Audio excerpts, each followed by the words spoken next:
Okay, Ian. So thank you for joining me today and for sharing your time. I really appreciate it. No, you're welcome. So as I was explaining, like the point of doing these videos really is to try and let people who maybe aren't into yoga or even think maybe they're thinking about doing teacher training, how it's for everybody. And you don't have to have had yoga kind of passed down in your family, and you don't have to have been doing it forever and ever. So I think it's really nice just to kind of speak to some of the teachers at the studio and find out their journey. And I mean, we've known each other for years now, and I know a bit about your journey because Mm. I remember you coming to some of my David Lloyd classes, which were like some of my first ever classes. Yes, And that will be, gosh, it must be 7, 8 years ago now. more than that. More than that, yeah. Yeah. And you weren't teaching then, were you? And No. I really remember it. I literally remember the conversation we had at the end of one class, and you said, "I'm thinking about doing my teacher training. Yeah, I think I'm going to go and do it in India." And you weren't sure, and Yeah. I was like, "Do it." I was like, "You'll be amazing," and you were like umming and ahhing. And so now, like, well, I'll let you talk about it a little bit. So when did you get into yoga, Ian, and what has been your journey? So I got into yoga quite late, really. I was probably 45 years old Yeah. when I got into yoga. But previous before that, I always been doing like gym stuff, or I've been doing stretching at some point, like a body balance it was back then, Les Mills, which I quite enjoyed. It's kind of yoga-y kind of stuff and that. And my first yoga class was a hot yoga class, 40 degrees. And I thought, oh, wow, this is good. I love it. Bit of heat and everything like that, and sweat and that. So I did that for a few times or a few years and that, like really, or maybe a year, no, I'd say. And then I was dabbing in and doing other bits of yoga as well, some vinyasa, some power yoga, a bit of Iyengar. And and then it wasn't until I found Ashtanga, Mm. which was back probably over 10, 12 years ago, that was now. And why did I like Ashtanga? I liked it for the grounding. Mm. And I think that's what I needed. I needed some stability. I needed some grounding in my life, where I could just set on the mat, step on it. I knew what the poses were, and I could either do an hour, hour and a half, or a full sequence. And I like the rigid of it all as well, like the knowing where you were going with that, knowing that you didn't have no distractions. And for me, it was a meditative practice for me, and that's what I needed. I had a lot of distractions going on in my life, and I needed to come away from them. And come to yoga has helped me massively, humongously. Not as much as I would say as I'm getting older, doing the asana practices now. It's going into something to do a little bit more meditation now. Really, I think as you get older, you come away from being the big physical stuff. I need to do this. I got to do that. Where the body won't allow that eventually. That elasticity in the body starts to go, unfortunately. But I'm 60 and I'm still doing it.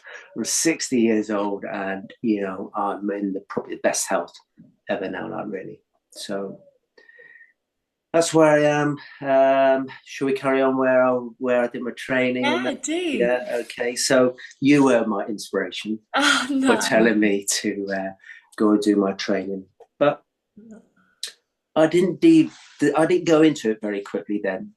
So I've probably been doing yoga probably for 4 years and that then. So I wanted to find me a little bit more of before I did want to teach. I wanted to find what was I going to teach? What kind of yoga was I going to teach? So I didn't want to rush into that. Like really, I wanted to find a sense of who I was Mm. before I can bring that knowledge and pass that on to the students or whatever I was going to do with it.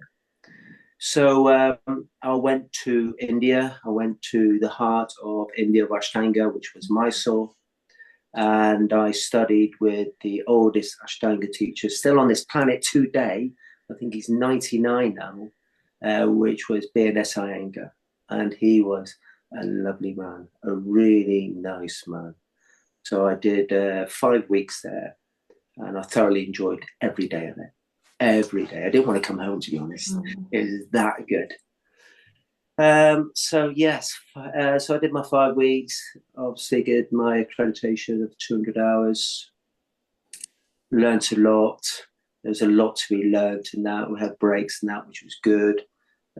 Going back on other stuff, and I've been back there to see him only once since then, which I've really enjoyed going back to see him again, because it's nice to go back to see teachers accredited as that, and with his knowledge, what you can get off him. And I've done a lot online with him as well, and that was through COVID, where I did a lot online, which was good. Pranayama, we did.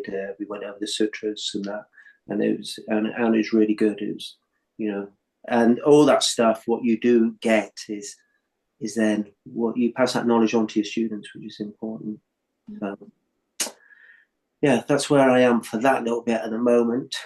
It's amazing, Ian. Like, I mean, you get a sense, I get a sense when I meet people of like what style of training would be best for them. And India always kind of called you, didn't it? And Yeah, there's like every single training is different, as it should be, right? There's no like one size fits all. And my experience has been, because we often get people that come, they might do our 200-hour training and they've already done 200-hour training somewhere, or mm, I've kind of spoken to lots of people who've done lots of different trainings, and in India you get this beautiful traditional, like really authentic, sometimes directly from the lineage, like you've experienced, yeah, teacher training. And sometimes it can focus, and I don't know because I didn't know yours individually, but focus quite a lot on alignment, mm, anatomy, and in that way it's quite traditional. I find trainings in the West are different in the way that sometimes they're a bit more psychology based, like ours is a lot about yeah, like self-development. yes, And so what happens then, often we do our trainings and then people, of course, Yoga Alliance say you have to have this amount of anatomy and you have to have this amount of accuracy of yes, poses and you have to do all of that. But then those who want to go off and specialize in anatomy, maybe they go and then deepen their training. And yes, often what happens is people who come back from India deepen their training in a different way, and they then want to come more into the self-exploratory, the self-development, the psychology side of things, which yeah, is what I'm yeah. hearing from you now. Yeah, definitely. I would say definitely from what you learn from the East is totally different a little bit Yeah. from the West, where and that's why I wanted to go to the East Mm. to learn their side of their philosophy and that of to what ours is on the West, and yeah, there's a lot to take in from the East. What they give you, and like you said, I wanted that full richness from. I wanted to feel it. I wanted to smell it, and I did. Mm. And the sense of it of just drawing everything in what they could give me that knowledge of from scholars and that like really, which very hard to get where in the West, an Eastern scholar, and to get that was just amazing, like for me, and that, and I'll never, I won't forget that experience. And like you said, where you want to advance in your training, which I'm doing at the moment. I'm doing my 300 hours down in Cheltenham with Ian. Yeah. Still, I'm on my third year. Me Never too. get it because he does it. You do your modules and that with him, and then he has specialist um, sessions you got to do as well, like really to make up. And if there's specialist sessions which he's got on and they're not resonating with me, I'm not going to do them or not use it. It's just to get a certificate. It's a total waste of time. Yeah. I'm wasting my money and that on doing that. So I'm nearly there for that. So another more hours on the plate and that, like really, which is knowledge what you need. The 200 hours is just Yeah. it's just a turning of the page. Yeah. You're on page one and that's it. It's you got to keep developing. That's why I'll come back from Tenerife, and that was a learning process. 2.5 hours every day of practice, 2.5 hours, 3 hours of workshops in the afternoon, and then another workshop of pranayama and chanting. So we had 5-6 hours every day. It's a lot to get in. That is like a TT in itself. Yeah. But it was great because we learned a lot from it, and that knowledge, what I get when I go away, the students know that when I come back, Yeah. they go, "Oh my God, what is he going to bring in today? What Yeah. is he bringing in this week?" Because they get more excited than I do. that what I bring in, and I think, oh no, this is new. We haven't done this But before. that's what I I was going like to say. this. What is so beautiful about teaching, and when teachers go off to real quality trainings, whatever trainings they are, they come back to the studio with that knowledge. Like, Yeah, and the students just soak it all up, don't yeah, they? Like, yeah, they they just do. love it. And Yeah, I'm so glad you said that about the 200 hour, because a lot of people, worry when they are coming near the end of their 200 hour, like, but I don't teach like this studio, this teacher yet. And I'm like, yeah, because they've been teaching for 10 years, like yeah, yeah, 10,000 hours to mastery. It's a yeah, 200-hour training. Like, you're yeah, a puppy. Like, you come out safe and hopefully you yes, come out confident. And that's, yeah, our responsibility to help you get there. it But is. experience wise and, your personal skill set and where you're going to take it, I mean, you're Mm, right. It's just the first building block, isn't it? So it's lovely yeah, to watch people develop their journeys afterwards.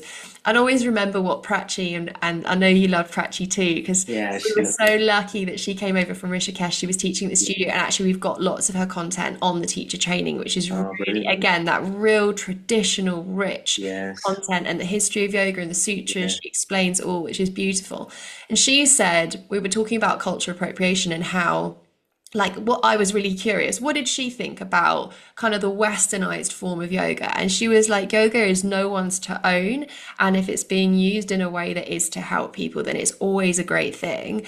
And this phrase she said, all rivers lead to the same ocean. And I was like, isn't that beautiful? yeah, it Like, is. Yeah, that's how it feels yeah, when we talk, and we talk about all these different trainings that we've yeah, done, that we bring, all comes to the same ocean. And the beautiful thing about the studio is that everyone kind of dips into where we are at that point in our yes, journey. yeah, yeah, So, I mean, it's been like such a joy to watch you evolve in your teaching as yeah, well. And yeah. like the students just rave about you at the studio. Like, what would they do? You've got such a tight-knit group, haven't you, in your Yeah, Ashtangis? yeah, it is tight. Yeah, It's amazing. And the yeah, thing is that I think Ashtanga, and maybe you don't hear this because you're kind of in it, but I think it gets a bit of a bad boy rep, like because it's hardcore mm, and it's my favorite style of practice. Like if yeah, I these days can find, 90 minutes to do a yeah, practice, like Ashtanga is the thing that I do. And I think the way that you teach it is so awesome as well because you've got that traditionality, but you're so open-minded with it, which I think is the fear with Ashtanga that maybe it's too strict and maybe people won't yeah. be ready. But I guess Mm, it's just reinforcing the message that like you can adapt and it can be for everyone, right? massive. If I go back to when I first started at 2017 or 20, in fact, I was teaching before that. And I remember John Scott saying to me when I first met him, he said, Ian, he said, I haven't been accredited or anything. He said, his guru said to him, you know the sequence, just go out and teach it. He said, you got the knowledge, share this knowledge. And I thought that's really interesting to say, that is. And when I first started teaching that, I was to the book. I would not let anything go whatsoever. But now, as I've got older, Mm. and I've gone to see other senior teachers and that. Some of them are still rigid to the book, but some are playing away, coming away from it. I'm thinking, yeah, this is making sense because we're not built to do yoga. We haven't got a bendy body. The Ashtanga was built for 12-year-olds to 15-year-olds, not for people 45, 50 like me, 60 or whatever. Our bodies aren't bendy like that. So we have to adapt to what our students, who you've got in the class, adapt to where you think that they are or where they feel that they can go on their journey. And that's what I've done. And from that, that's where I've started to enjoy teaching it more Mm. because I've adapted it. I've come away from it a little bit and I've started to experience it myself and experience with students and that. Let's have a little play on this today, or let's go down this path. And then you can see them progressing from it as well, because when they are coming to you after 3 years or whatever, and they've got that pose perfect, and all you see is a smile on their face, you go, whoa, you take a breath back, you think, yes, you've got there. Because you've taken your time and you've allowed yourself to get there. And that's really humbling, that is not really, really humbling, especially, when they come up to you after, I've done it, I've got there. Thanks so much for where you've taken me. And that's what it's about. We're taking them on the journey, the same as that what we're going on is a journey. We're going on it all together. And Yeah. that's and it leads to, like you said, on that path There's no end, but we just keep going, and that's it. And Yeah. it's what it means to them, like off the mat, doesn't it? When they realize, like, if they stick at something, if they commit to it, they can do it. Yeah. Like, you see the person Yeah. transform, like, not just Yeah. their body, not just their ability to do these poses, but their inner strength. And that's what I think is amazing. Like, and the connection that they make with the people along the way. Like, our community is so Yeah. tight, Yeah. like that group that you teach as well, that it's just incredible the bonds that you make, right? Yeah, yes, amazing. Oh, I like that as well. I mean, even with the Ashtanga of teaching there, it is a dipping in and out with them and that. But I kind of sometimes in a way where sometimes I'll come away from Ashtanga if I need to do a cover class, Yeah. and I think, okay, what am I going to do today? And I do wing it whenever I think I see who's in the class. Within 5 minutes, I think, right, this is what we're going to do. And they love it because I do different stuff, and this different stuff is what I've learned from following different teachers and doing their stuff online. I think, oh yeah, I haven't seen this before. Let's go and have a go at this. Let's have a try at this. Sometimes they go. I'll say to them, "We're not doing one chaturanga." Yeah. What? Not one chaturanga? No, I don't believe you. We won't do one chaturanga either. And they Yeah. love it. It's something different. I get excited about that because that's me using my energy, my power. Yeah. Yeah, I want to bring this into you today, guys. You're going to enjoy this. Yeah. It's not, we're not going to be killing ourselves, but I just want you to explore the body in a different way.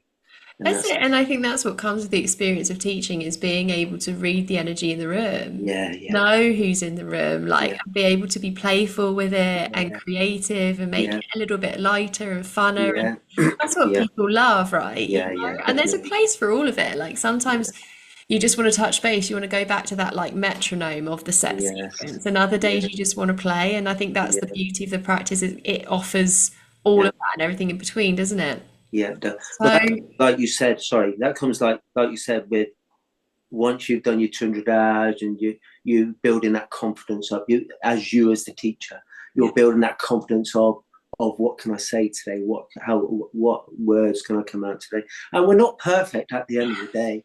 There'll be sometimes I come out with something, I'll go, oh, that is terrible, come back to where you were, we need to do that again, that is such bad teaching, and they laugh because Yeah. we're all human at the end of the day, and it's great to make mistakes. They don't understand that sometimes, but you as a teacher, why not? Is have fun with them as well, and Totally. not be too serious. And like the theme that keeps coming up when I'm like chatting to the teachers at the studio, like Mm. what yoga's taught them, what they love about the studio and the community, the word that keeps coming up is this authenticity. Yeah, It's yeah, just like learning who you really are and becoming more and more comfortable with yourself through yoga, but also then in your teaching so authentically that when that happens and you're like, oh, no way, that was rubbish, come back. yeah, Like, yeah, everyone's just with you because we're yeah, just human and we're being yeah. authentic. There's no, facade. Like, it's just come as you are. And I think, No, yeah, that's what we all, whatever training we do, that's what I feel we all have in common at the studio, is just this, like, it's a place where you can just come and be who you are, whether you're yeah, teaching, whether you're a student. Like, there's just no, yeah, there's no pretenses, right? no, no. And it's really important as well where someone is coming on the mat for that day, where they may need that space for Mm. that. They may need to see a different person for that hour. They may need to have that fulfillment of that. They've done a practice to forget what's going on in the outside of that door for that day and that night. Fulfill their needs, and that it's some people may need to just come for comfort, to see somebody. Yeah. They haven't seen somebody all day, and that's what yoga is about. That yoga, that union of Mhm. bringing ourselves together. And I wish the whole world would be like that, to be honest. That's what my teacher said. Ty just said, well, I've just seen him now. He says, everything what's going on in the world at the moment, he says, I take no notice of that. He says, I'm glad I'm in the space of where I am of yoga. And that's all he said. He didn't need to say nothing else because you knew what he meant. And that was it. And yeah, very humbling. Yeah, if yogis could run the world, it'd be a beautiful place. It'd be brilliant. One class at a time, we might get there. Yeah, yeah, We'll just yeah. keep It'd be going. absolutely amazing. Yeah, it is. It is a game changer. And it doesn't need to be asana. Yeah. You know, it can be anything. It could be pranayama. It could be meditation.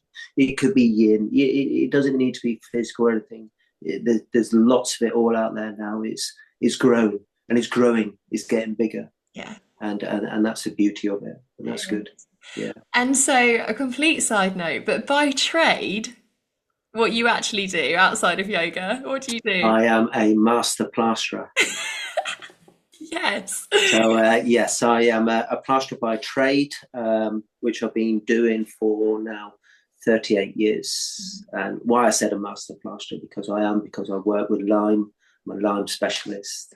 So I work with, well, I do modern stuff as well, but not too much in a way. I do lovely little pretty walls. I do Venetian plaster as well, like marbling and all like that. So I'm a very old school plasterer.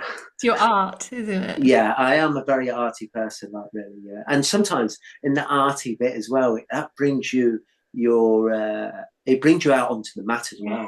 Your art stuff and that creativity, and that's what it does as well, like really. So yeah, so that's what I am. I love that. And I just think it's important to say that because, like listening to you and how far you are down your journey now, and like people walk into your classes and there's opening mantra, a lot of it is taught in Sanskrit, and like we get on the teacher training, this, so you won't be surprised by this, but it's like, Scary Ian came to my class. I They have know, this thing about Scary Ian, I which know. I don't know always cracks me up. where has that come from? I think it's just that when you're teaching, you're very focused. You used to be a lot more like this as well when I was in your classes, and they were like very traditional. And I think you play a little bit more. You've always been playful, but I think for beginners or people who are a little bit intimidated by Ashtanga anyway, and you are the Yeah, Ashtanga teacher, and you're yeah, male, and you're in great yeah, shape, and all of that kind of stuff, people are like a bit intimidated. So this yeah, scary Ian thing happens, and I'm always like, guys, look, and that's why I got that amazing photo of you, like doing your ironing, and were you plastering at the same yeah. time or something? So good. Yeah, but do you know what the lovely thing is? Is that when I go to the studio now, and there's new Yeah. trainees just come through, I love seeing all of them Mm. because obviously my name's been mentioned or whatever. So I think, well, I'm just going to hook up then, Yeah. and they probably see my name on the side table and think, oh my gosh, no. But at the end of it, they always come to see me after. Mm. Ian, how did I do? And I think, oh, do you know what? That is so lovely. That is. You could be going to anybody, but they always come to Ian. How did you did amazing? Or I give them tips, and I'll go and see him maybe 2 or 3 times, and I'll give them a few little tips and things like that, and they love it. And Mm. there's nothing to be ashamed of giving your knowledge to a student that like really, and especially a new student that like really. Yeah. But I think it's really important. It's But beautiful. We're so grateful for that. I absolutely love yeah, it because, we have you come into our teacher trainings and you teach the yeah, Ashtanga and you share a little bit there. And obviously it's a vinyasa training, so I like get you in the bit that I can get you in. And yeah, then a lot of them go on to do their mentorship. So it's this idea that it's hard when you start out, when you're trying to find confidence teaching, to then also market your classes and also try and fill the classes. And most people have full-time jobs when they start teaching, so it's really yeah, tricky to gain experience when like but maybe one or two people are turning up or no one turns up, yeah, because marketing it is a big job in itself. So we yeah, go, look, the studio's there, the class will be free, so loads of yeah. people will come. You also won't get paid, so No, there's no pressure either. And some of our most popular classes. It's really interesting because mm, I think the public go, oh, it's a free class, oh, it's a trainee, there's no pressure. They yes. also really enjoy it. And so these classes work really, really nicely, but they always Yeah, love it. I love it when they go, Ian came to my class and he told me this, and I'm like, bless you, because that's yeah, your time, and yeah, your energy. And it's just so, yeah, it's so kind and so brilliant that you share your yeah, wisdom and that it yeah, means so much to them that yeah. Scary No, no, Ian, no, said they're doing no. well. Oh, no, it's good because the thing is, it's like even quite a few students say it to me, or even Jane says it to me, and when I go to another class, whatever, uh, people look at me, think, is he okay? Because whenever I do a class, I am so in my own space Mm. that there could be that room could be full, Yeah. but there's no one around me. Mm. I'm totally focused on where I am, and I think that's probably a lot of it where they get it from, because they can't, they don't see no facial expressions. Yeah. I'm just in my own bubble, and Mm. that's it. Like, but you're always seeing something on the outside, Yeah. seeing what's going on, and that, like, really. So Yeah. yeah, but there is that, and they do a very good job up there. To be honest, Yeah. they do really well. So Yeah. yeah, Oh. big credit to you, really, and Oh, your thank guys. you. Oh, it's such Yeah, a team effort at the studio. It is, yeah, and the training. Like, yeah, the live stage I'm in with my two boys, I'll send you a video, make you laugh, where, they're 1 and 4, and it's just chaos. And yeah, yeah. I'm just so grateful that we've, got these relationships we've had so long. I trust all of Mm, you so implicitly, yeah, and I know yeah, how invested you are in the community and, the teachers that. Yeah, it's a lovely safe ship these days. So yeah, just really yeah. grateful for you as well, Ian, and Yeah, no worries. all of your teaching. So thank Uh, you. Thanks for today. And yeah, you're welcome. yeah, I'll get this Nice one chatting out. with you. People will love to hear your story and hear from you a bit more, and to hear that you're definitely not scary and they can definitely come to us, chat and go. Yeah, yeah, yeah.